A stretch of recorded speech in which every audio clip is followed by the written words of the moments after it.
제가 인도에 단기 선교를 간 적이 있는데요. 인도에 가서 굉장히 충격을 받았어요. 그게 뭐냐 하면 인도에는 공항을 내리자마자 그냥 혼란 그 자체였기 때문입니다.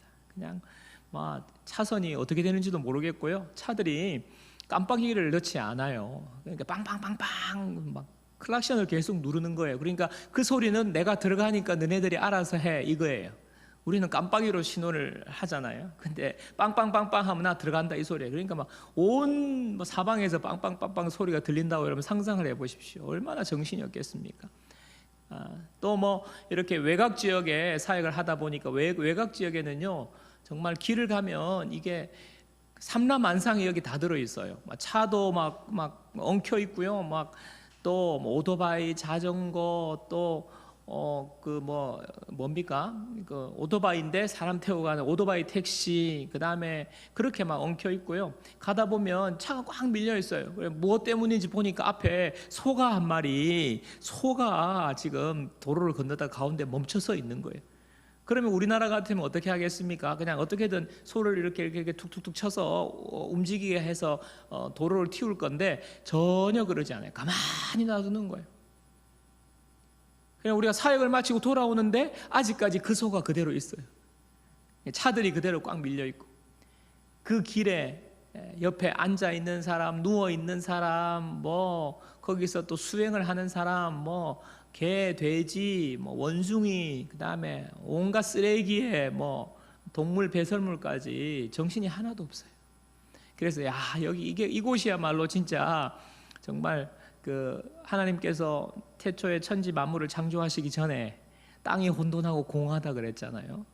혼란스러운 혼돈 그 자체, 무질서한 그 자체가 바로 이곳이 아닌가 하는 생각을 했습니다. 뭐 그 사람들은 그 사람들의 가치관 때문에 그거를 참고 사는지 모르겠지만은 저는요 너무너무 힘들었어요. 못 살겠더라고요. 여러분 질서, 그 다음에 무질서, 여러분 우리나라는 뭐 질서를 잘 지키기 때문에 그렇지만은 무질서한 것은 우리로 하여금 우리를 힘들게 합니다. 뭐 금방 뭐 생각해 보면 질서가 무너진다고 할 때 얼마나 우리가 어려운지 힘든지 알 수 있죠. 당장 뭐 여기 중앙 사거리에 신호등이 고장이 나서 문제가 생겼다고 해보십시오. 그래서 사람들이 그냥 어떤 질서와 규칙이 무너졌을 때 얼마나 혼란스러운지 우리가 조금만 생각해 보면 알 수 있습니다. 하나님께서는 무질서한 상태인 그 상태를 하나님은 천지를 창조하셨습니다. 그 창조의 의미 가운데 중요한 의미 가운데 하나는 바로 질서의 하나님이라는 거예요.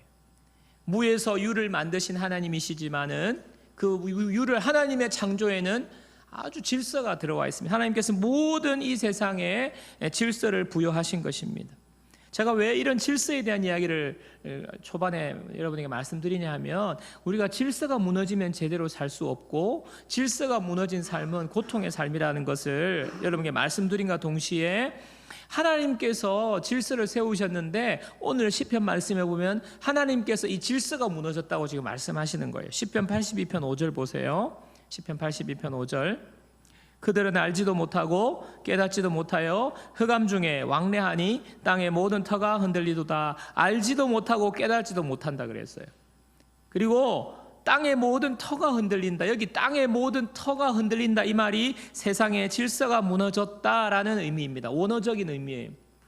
자, 여기 보면 알지도 못하고 깨닫지도 못하고 어떻게 질서가 무너집니까? 혼란스럽게 됩니까? 우리가 알지 못할 때, 깨닫지 못할 때 그렇게 되는 거예요. 여러분 우리 삶도 그렇잖아요. 우리의 삶이 어디서 와서 어디로 가는지, 내가 이 세상에 사는 존재의 목적이 무엇인지 알지도 못하고 깨닫지 못하니까 우리의 삶이 혼란스러운 거예요. 그냥 물질의 성공만을 쫓다가 또 야망을 쫓다가 명예를 쫓다가 가보니 이게 허무한 거거든요. 그래서 하나님을 알지 못하고 하나님을 깨닫지 못하고 할 때 그것이 바로 혼란 그 자체이고요. 여기서 하나님께서 특별하게 세상의 질서가 무너졌다라고 말합니다. 오늘 시편 82편 말씀은요 8절로 구성되어 있는데 1절과 마지막 절 8절은 시편 기자가 말하는 거예요. 시편 기자가 상황을 설명합니다. 그리고 2절부터 7절까지는 하나님이 지금 뭐라 말씀하시는 내용인데 1절에 보면 시인이 오늘 시편의 상황을 설명하는데 1절 보세요. 시편 82편 1절 하나님은 신들의 모임 가운데 서시며 하나님은 그들 가운데서 재판하시느니라. 지금 공간적 배경이 뭐예요? 재판정이 열린 것입니다.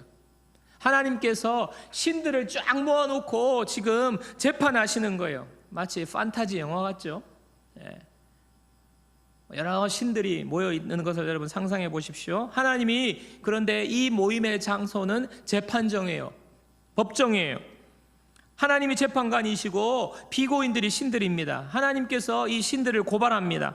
82편 2절 오늘 말씀 2절 하나님이 뭐라고 말씀하십니까? 너희가 불공평한 판단을 하며 악인의 낫 보기를 언제까지 하려느냐? 하나님이 지금 책망하시는 내용입니다. 하나님 뭐라 책망하십니까? 너희들 왜 불공정하게 재판하냐는 거예요. 그리고 왜 악인들을 봐주냐는 거예요.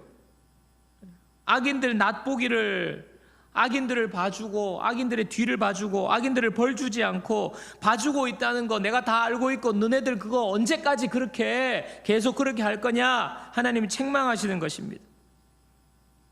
그러면서 하나님이 3절 4절에 신들을 향하여서는 이렇게 책망하시면서 구체적으로 무엇을 하라고 제대로 하라고 하나님이 말씀하시는 게 바로 82편 3절 4절입니다. 우리 함께 읽어보도록 하겠습니다. 시편 82편 3절 4절 다 같이요. 가난한 자와 고아를 위하여 판단하며 곤란한 자와 빈궁한 자에게 공의를 베풀지며 가난한 자와 궁핍한 자를 구원하여 악인돌의 손에서 건질지니라 하시는도다. 여러분, 하나님께서 신들을 향하여서 너네들 불공정한 판단하면 안 돼. 언제까지 악인들 그렇게 봐주냐 이렇게 말하면서 하나님이 원하시는 것을 지금 이야기하잖아요. 가난한 자가 나옵니다. 고아가 나옵니다. 곤란한 자가 나오고요. 빈궁한 자가 나옵니다. 또 4절에 가난한 자, 궁핍한 자, 악인들의 손에서 건져내라는 거예요. 악인들을 봐주면서 결국에는 피해보는 사람들이 이 사람들이라는 걸 이야기하고 있는 것입니다. 여러분, 가난한 자, 비천하고 약한 자를 말합니다. 궁핍한 자, 또 빈궁한 자는 경제적인 어려움을 겪는 사람들을 말하고 있고요. 고아나 또 마음이 무너져 있는 곤란한 자들, 그러니까 몸과 마음이 힘들고 사회적으로 경제적으로 약한 사람들을 하나님이 특별하게 말씀하시는 거예요. 여러분, 하나님께서 성경에 보면 특별히 관심 있어 하시는 부류가 이런 부류 아닙니까? 사회적 약자, 경제적 약자, 그죠? 자, 그래서 신들을 지금 심판하면서 하나님 책망하면서 하나님의 관심을 지금 보여주시는데, 그리고 하나님께서 6절 7절에 보면 이들에게 심판을 내리는 거예요. 신들에게 심판을 내리는 것입니다. 6절 7절 보십시오. 내가 말하기를 너희는 신들이며 다 지존자의 아들들이라 하였으나 그러나 너희는 사람처럼 죽으며 고관의 하나같이 넘어지리로다. 신들에게 하나님께서 심판을 명령하시는 거예요. 신들이 어떻게 된다고요? 사람처럼 죽게 된다는 거예요. 신들은 죽지 않는 존재지 않습니까? 신들은 불멸의 존재인데 사람처럼 죽게 된다는 거예요. 또 신들이 지존자의 아들인데 어떻게 해요? 그 지극히 높은 자리에서 이제는 몰락해서 고관이 넘어지는 것처럼, 무엇입니까? 높은 이 세상의 권세에 있다가 몰락한 무슨 왕들처럼 그렇게 된다는 거예요. 너희들의 생명과 너희들의 지위가 영원하지 않을 것이라 하나님의 심판을 명하시는 것입니다. 여러분, 신들이 신에게 있을 수 없는 일이 일어나는데 하나님의 심판 가운데 있다는 것입니다. 이 세상에 있는 모든 존재는요, 하나님의 심판 아래에 있습니다.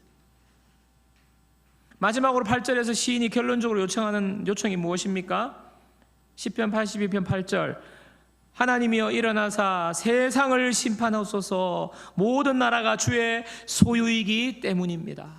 모든 주권이 하나님께 있고 모든 것이 하나님의 것이고 생명도 하나님의 것이고 권세도 하나님의 것이고 모든 것의 주인 되신 하나님이시기 때문에 하나님은 심판하시는 하나님이라는 거예요. 시인이 심판을 기도하는 것입니다. 하나님 심판하십시오. 여러분, 시인이 이렇게 말할 때는 지금 상황이 어떻다는 거예요? 마치 하나님이 지금 2절에서부터 7절에서 말씀하시는 이런 상황이 계속되고 있다는 것 아닙니까? 그러니까 시인이 지금 하나님 심판하십시오. 여러분, 시인이 어려운 상황에 처해 있을 수 있습니다. 본인이 억울한 일을 겪었을 수도 있어요. 본인이 악인들로 인하여서 정말 억울하고 힘든 일을 겪었을 수 있습니다. 이 상태가 계속되고 있다는 것입니다. 오늘 말씀의 전체적인 맥락이 이렇게 흘러가는데요, 오늘 말씀을 통해서 하나님께서 우리에게 알려주시는 몇 가지 진리가 있습니다. 먼저는 하나님께서 세우신 질서가 있다는 거죠. 이 세상은 그저 아무렇게 돌아가는 것이 아니라 하나님께서 세우신 질서가 있습니다. 근데 그 중요한 질서가 중에 하나가 바로 공의예요. 공의. 하나님은 이 땅을 공의로 다스리십니다. 하나님은 불의가 없으시죠. 하나님은 정직하시고 하나님은 불의가 없으시고 공의로우신 분이기 때문에 하나님이 만드시고 하나님이 세우신 이 세상은 공의의 세상이 되어야 한다는 것입니다. 여러분, 그게 질서예요. 잘못된 것은 잘못된 것이 드러나야 되는 것이고 잘된 것은 잘됐다고 인정이 되어야 되는 건데, 지금 악인이 오히려 벌을 받아야 되는데 악인이 그냥 잘 되는 것, 뭡니까? 재판관들이 봐주기 때문이에요. 그러면 선인이 억울하게 피해를 보는 것이죠. 이것이 바로 되는 것, 바로 서는 것, 공의가 바로 서는 것이 하나님 질서예요. 여러분, 이 세상이 왜 혼란스러운지 아십니까? 혼란스럽고 세상의 질서가 무너지는 이 상황들이 고스란히 우리에게 피해로 돌아올 수 있어요. 우리가 어렵고 힘든 거예요. 세상이 요란하고 시끄러운 것, 힘든 것, 왜 그렇습니까? 악인이 승승장구하고 가난한 사람, 억울한 사람, 사회적 약자들이 피해를 보기 때문입니다. 혼란스러운 거예요. 하나님께서 지금 이 책임을 누구에게 묻고 계십니까? 누구를 책망하십니까? 질서가 무너졌다고, 누구 때문에 질서가 무너졌다고 지금 이야기하고 있습니까? 바로 신들, 지존자의 아들이. 그래서 하나님께서 지금 법정에서 신들을 향하여서 지금 땅 하고 선언하시는 거예요. 신학자들이 이 신들이 누구냐 여러 가지 의견을 연구하고 내었는데요, 이 신들은 천사들이다라고 말하는 신학자들이 있고, 또 어떤 부류는요 천사들과 함께 사탄도 포함된다라고 말합니다. 그래서 모든 하나님이 만드신 영적인 존재들을 다 신들이라고 말합니다. 또 신학자 한 부류는요, 이 세상에 모든 재판관들이나 통치자들, 아주 높은 지위에 있는 공의를 결정하는, 그죠? 판사들, 그다음에 대통령, 통치자들을 상징하는 거다라고 신학자들을 주장하는데, 저는요 이 마지막 견해에 동의합니다. 법을 다루는 최고의 권력을 가진 재판관이나 대통령에게 하나님께서 책임 물으신다는 거예요. 하나님께서 그들을 통하여서 이 땅에 공의가 드러나기를 원하는데 하나님께서 그들에게 당연히 책임 물으셔야죠. 그런데 중요한 것, 오늘 그러면 이 말씀은 우리하고 무슨 상관이 있냐는 거예요. 오늘 이 말씀이, 나는 판사도 아니고 나는 뭐 높은 지위에 있는 대통령도 아닌데 우리하고는 해당 없는 거 아니냐, 여러분 그렇게 생각할 수 있는데, 여러분 그렇지 않습니다. 하나님께서 물론 대통령이나 판사나 이런 높은 지위에 있는 통치자들을 두셨지만 하나님께서는요 하나님께서 우리에게 맡기신 우리의 영역이 있어요. 우리의 가정과 우리의 공동체와 우리의 사회와 우리의 내가 어떤 역할을 할 수 있는 그런 공동체를 우리에게 맡겨주셨는데 하나님은 그 공동체에서 우리를 왕같은 제사장이라고 부르십니다. 여러분, 너희는 왕같은 제사장이다 그랬잖아요. 예. 왕같은 제사장 무엇입니까? 하나님 앞에 서 있는 하나님을 예배하는 예배자인 우리가 왕과 같은 존재라는 거예요. 그만큼 권한과 권력과 모든 통치할 수 있는 것을 가지고 있다는 거예요. 여러분, 우리는 가정에서 왕같은 제사장이에요. 하나님 앞에 예배자로 서 있지만 가정에서 우리는 왕의 권한을 가지고 있어요. 아버지가, 남편이 가정에서 왕으로서 통치를 잘못하면 어떻게 됩니까? 아내가 상처받고요, 아이들 상처받고 이렇게 되는 것, 그게 하나님께서 왕의 권위를 주셨기 때문에 그래요. 우리는 왕같은 제사장, 왕의 직분을 하나님께서 우리에게 주셨습니다. 또 하나님께서는 우리에게 통치자로서의 하나님께서 사명을 주셨어요. 아담과 하와를 만드시고 하나님께서 에덴 동산을 만드셨죠. 그리고 에덴 동산을 어떻게 해요? 아담과 하와에게 맡기셨어요. 에덴 동산은 그냥 아담과 하와가 거기서 생활하는 공간이기도 하지만 하나님께서 맡기셨어요. 이 세상을 맡기셨어요. 피조물을 맡기셨어요. 인간인 우리에게 잘 다스리라고 그랬잖아요. 하나님을 대신하여서 이 세상을 다스리라는 것이에요. 에덴 동산을 다스리라고 하나님께서 맡겨주신 것처럼 우리에게 하나님의 대리 통치자로서 우리에게 맡겨주신 것입니다. 여러분, 우리에게 우리의 가정을 하나님께서 맡겨주셨어요. 우리의 공동체를 맡겨주셨어요. 내가 사업장을 운영하고 있다면 내 사업장을 맡겨주셨어요. 대리 통치자로서 잘 다스리라고. 그래서 여러분, 우리는요, 우리가 속한 가정이나 학교나 공동체나 나아가서 지역사회나 이 나라의 왕입니다. 이 나라의 대리 통치자입니다.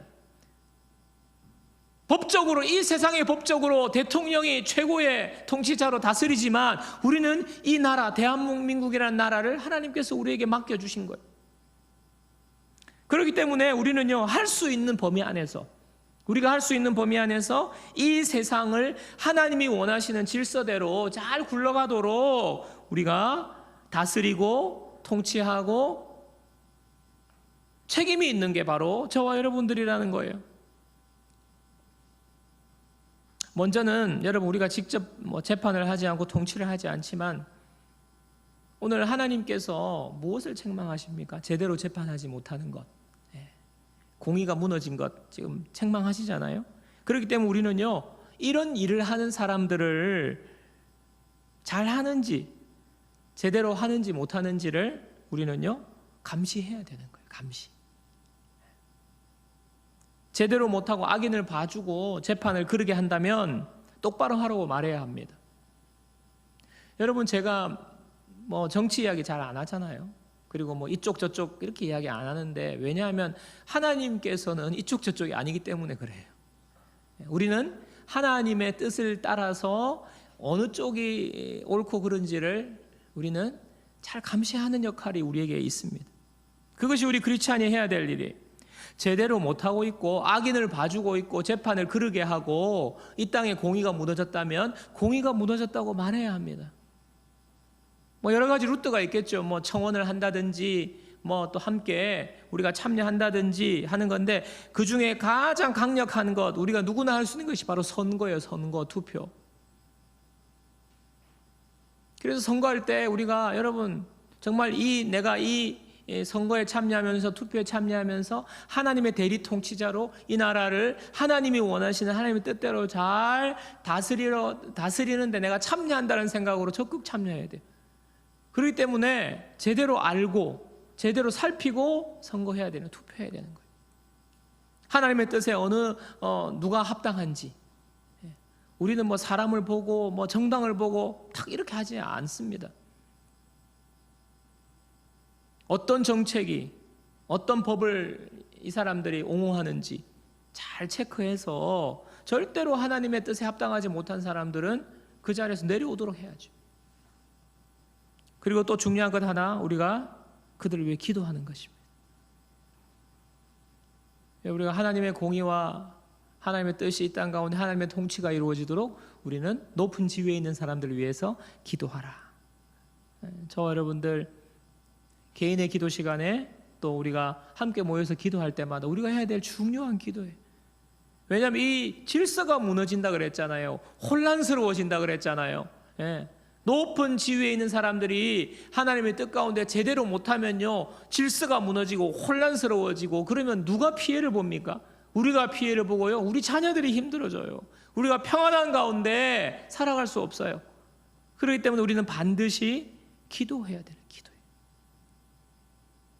그들을 통하여서 하나님의 질서가 무너지지 않도록. 그래서 우리가 기도하고 관심을 가지고 참여하는 것. 그 다음에 두 번째는요, 우리가 할 수 있는 것 하는 거예요. 여러분, 하나님께서 오늘 누구에게 관심이 있습니까? 하나님이 누구에게 관심이 있어요? 사회적 약자, 경제적 약자들입니다. 하나님은 이들에게 공의를 베풀어라, 억울함을 풀어주어라 말씀하시는 거예요. 구원하라, 건져내어라, 악인에게서 건져내어라. 무엇입니까? 실제적인 도움을 주라는 것입니다. 실제적인 도움을 주라는 거예요.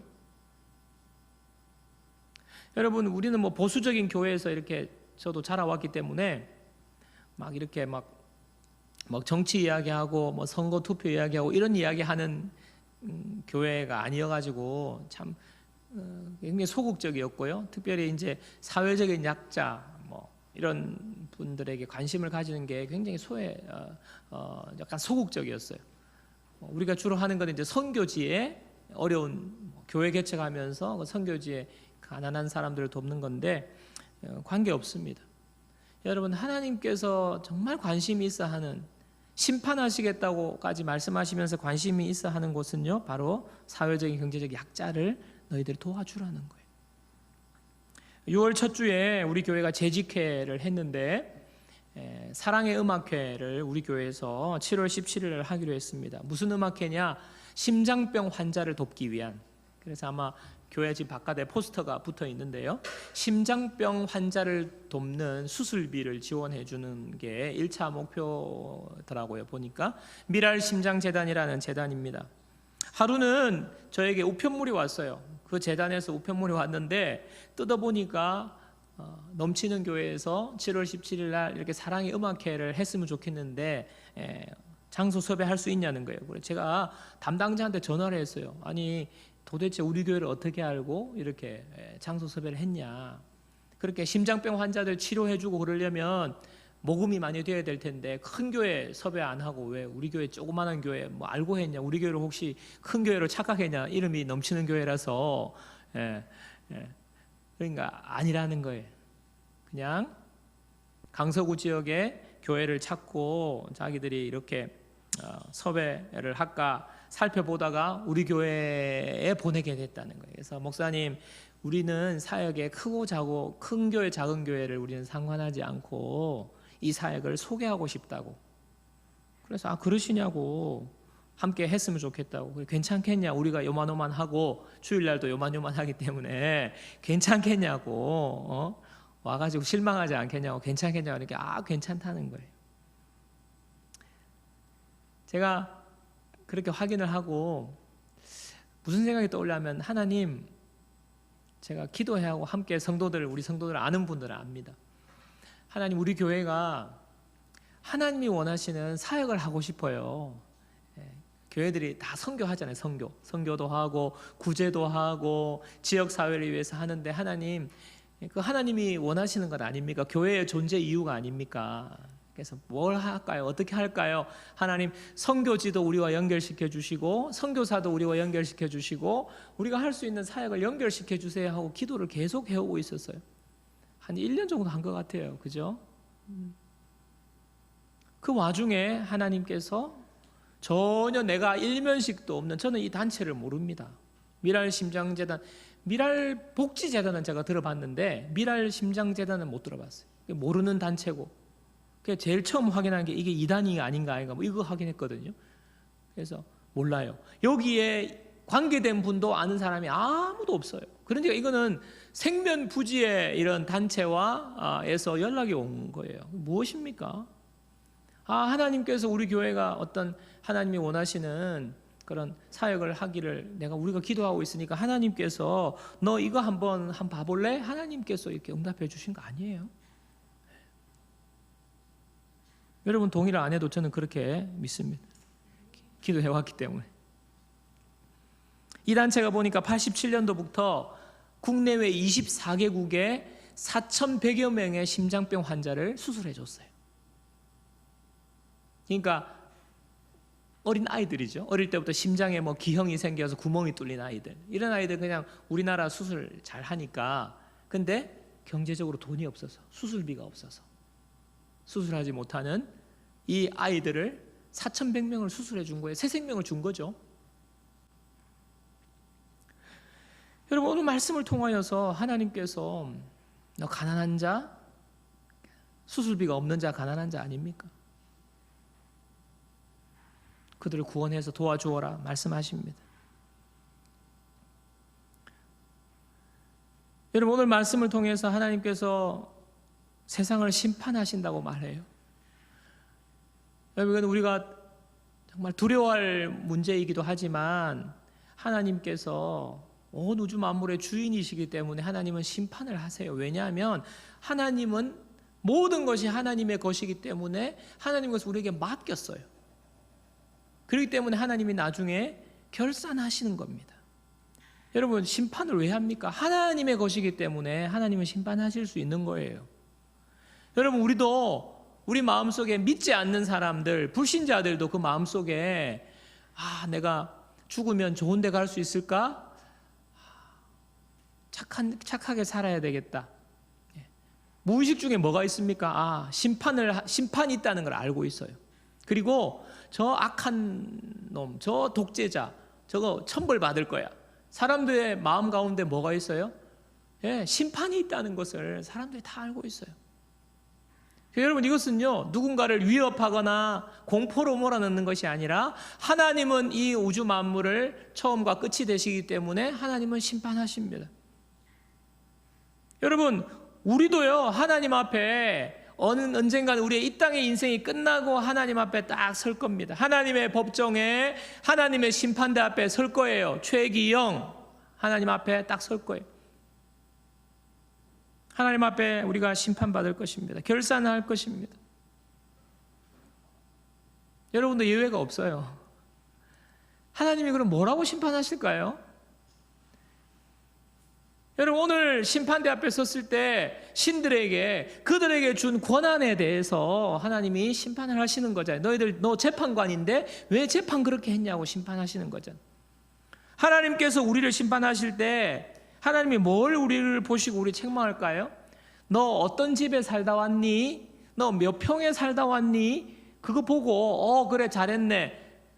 60평에 살았으면 잘 살았어. 하나님 그거 보시지 않습니다. 너 좋은 자동차 몰았니? 그거 하나님 보시지 않습니다. 재산은 얼마나 벌었니? 얼마나 즐겁게 재미있게 살았니? 하나님께서요 이런 거 물으시고 이거 보시지 않아요. 하나님께서 보시고 하나님께서 심판하시고 하나님께서 물으시는 것은 너 왕같은 제사장으로 어떻게 살았느냐 물으시는. 너 나의 대리 통치자로서 어떻게 하나님의 질서, 내가 세운 질서를 너가 잘 다스렸냐 하나님이 물으시는 것입니다. 여러분 우리가 대답할 수 있어야 돼요. 특히 하나님께서 세우신 질서, 공의를 베풀고 공의가 세워지고 사회적인 약자, 경제적인 약자를 함께 더불어서 살면서 도와주었는지 섬기며 나누며 살았는지 하나님이 이거 우리에게 물으시는 거예요. 마태복음 25장에 보면요 마지막 때에 양과 염소로 주인이 양과 염소로 구분한다 그랬어요. 한쪽은 양, 한쪽은 염소. 여러분 양은 뭐예요? 천국에 들어갈 자들. 염소는 영원히 멸망받을 자들. 양과 염소로 쫙 구분이 돼요. 쫙 양, 염소, 양, 염소 이렇게 구분을 하는데 그렇게 구분을 한 다음에 주인이 이렇게 말해요. 양들에게는 이렇게 말해요. 너희들이 내가 주일 때 먹을 것을 주었고 내가 목마를 때 마실 것을 주었어. 내가 헐벗었을 때 너 입을 옷을 나한테 주었어. 양들에게 그렇게 말해요. 염소들한테는 뭐라 말합니까? 주인이 너는 내가 굶주릴 때에 아무것도 먹을 것을 안 줬어. 너 내가 목마를 때에 물 한 잔도 안 줬어. 양과 염소와 완전 반대로 이야기하는 거예요. 그러니까 양들도 그렇고 염소도 그렇고 우리가 언제 그랬냐고 주님, 언제 우리가 내가 주님 본 적도 없는데 내가 언제 주님한테 물 줬습니까? 주님한테 먹을 거 줬습니까? 다 묻는 거예요. 그러니까 주님이 뭐라 말씀하십니까? 마태복음 25장 40절. 임금이 대답하여 이르시되 내가 진실로 너희에게 이르노니 너희가 여기 내 형제 중에 지극히 작은 자 하나에게 한 것이 곧 내게 하는 것이니라. 지극히 작은 자에게 한 것이 바로 예수님께 한 거라는 거예요. 25장 45절. 자, 염소에게 이에 임금이 대답하여 이르시되 내가 진실로 너에게 이르노니 이 지극히 작은 자 하나에게 하지 아니한 것이 곧 내게 하지 아니한 것이니라. 여러분 이해되시죠? 네. 언제 우리가 주님께 마시게 했고 언제 주님께 배부르게 먹을 거 줬습니까? 바로 지극히 작은 자에게 한 것. 여러분 지극히 작은 자가 누구예요? 지극히 작은 자가 오늘 시편에 나오는 가난한 자 아니에요? 고아 아닙니까? 빈궁한 자 아닙니까? 사회적인 약자, 경제적인 약자 아닙니까? 여러분 참 우리는 하나님으로부터 많은 것을 받아 누렸습니다. 여러분 우리가 예수님을 만나지 않았다면 여러분 우리는 혼란 가운데 살았을 거예요. 우리의 삶의 목적이 뭔지도 모르고 의미가 뭔지도 모르고 그리고 악한 일을 하며 살고 여러분 그렇게 우리는 소망 없는 자였어요. 별 볼 일 없는 자였어요. 여러분 그래도 예수님을 믿고 알게 되니까 이 정도로 사는 것 아닙니까? 우리 마음속에 죄된 본성이 그냥 불쑥불쑥 일어나요. 그냥 남을 짓밟고 싶고 막 음란해지고 싶고 막 불륜하고 싶고. 근데 주님이 우리를 구원해 주셔서 이 세상에서도 우리가 하나님 은혜 가운데 살고 있으면서 영원한 심판의 소리를 건짐을 받았습니다. 자, 그렇다면 그리고 하나님께서 우리에게 너희들 왕같은 제사장이라고, 왕의 자녀들이라고, 대리통치자라고, 이 세상을 너희들에게 맡긴다고 맡겨주셨는데 우리가 어떻게 살아야 되겠습니까? 하나님의 질서를 잘 유지하도록 우리가 맡은 사명을 잘 감당하는 것입니다. 공의를 행하고 공의가 서도록 우리가 관심을 가지고 살아가고 사회적인 약자, 경제적인 약자, 어려운 사람들을 돕는 것이 바로 우리의 사명입니다. 사랑하는 여러분, 오늘 말씀을 통해서 우리가 다시 한 번 더 우리가 하나님께서 우리에게 또 이러한 사명도 감당하시라고 하나님께 주신 것입니다. 우리가 기도하면서 오늘 말씀을 우리 마음에 새기고 적용할 것을 우리가 찾고 사역의 기회가 있을 때 그 사역에 적극적으로 참여하고 우리가 또 7월 17일 날 음악회에 우리가 다 함께 참여해서 정말 주님이 기뻐하시는 하나님의 나라의 질서를 바로 세우는 저와 여러분들 우리 넘치는 교회가 되기를 주님 이름으로 축원합니다.